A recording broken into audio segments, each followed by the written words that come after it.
द्वारका दत्त मंदिर मार्ग रुंदीकरणाला रस्ते वाहतूक महामार्ग मंत्रालयाकडूनही मंजुरी. मार्च 2026 पर्यंत किमान 40% काम पूर्ण करण्यासह विविध अटी शर्ती.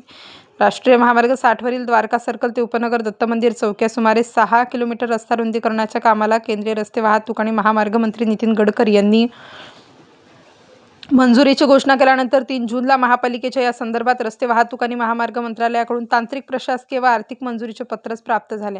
या पत्राच्या अनुषंगाने संबंधित मंत्रालयाने अनेक महत्त्वाच्या सूचनांसह नियम, अटी, शर्ती घालून दिल्या आहेत.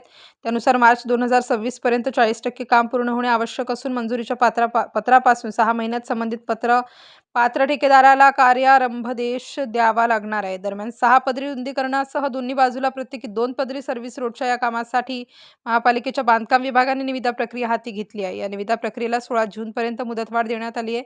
या सुमारे 6 किलोमीटर महामार्गाच्या कामासाठी 221.51 कोटी रुपयांचा खर्च होणार आहे. महापालिकेने या रस्त्याच्या कामासाठी निविदा प्रक्रिया एप्रिलपासून हाती घेतली आहे. याआधी ठेकेदारांची निविदापूर्व बैठक पार पडली होती. महापौर हिमगौरी आडके, स्थायी समिती सभापती मच्छिंद्र सानप यांनी नागपूर येथे केंद्रीय मंत्री नितीन गडकरी यांची भेट घेत रस्त्याच्या कामाला व निधीला मंजुरी देण्याचे साकडे घातले होते. या पत्राच्या अनुषंगाने त्यात दिलेल्या सूचनांचे काटेकोर पालन करत काम मार्गी लावण्याची जबाबदारी आता महापालिकेची आहे. केंद्रीय रस्ते वाहतूक मंत्रालयाकडून प्राप्त झालेल्या 3 जूनच्या पत्रापासून पुढील 6 महिन्यात पात्र ठेकेदारांची निवड करून वर्क ऑर्डर द्यावी लागणार आहे.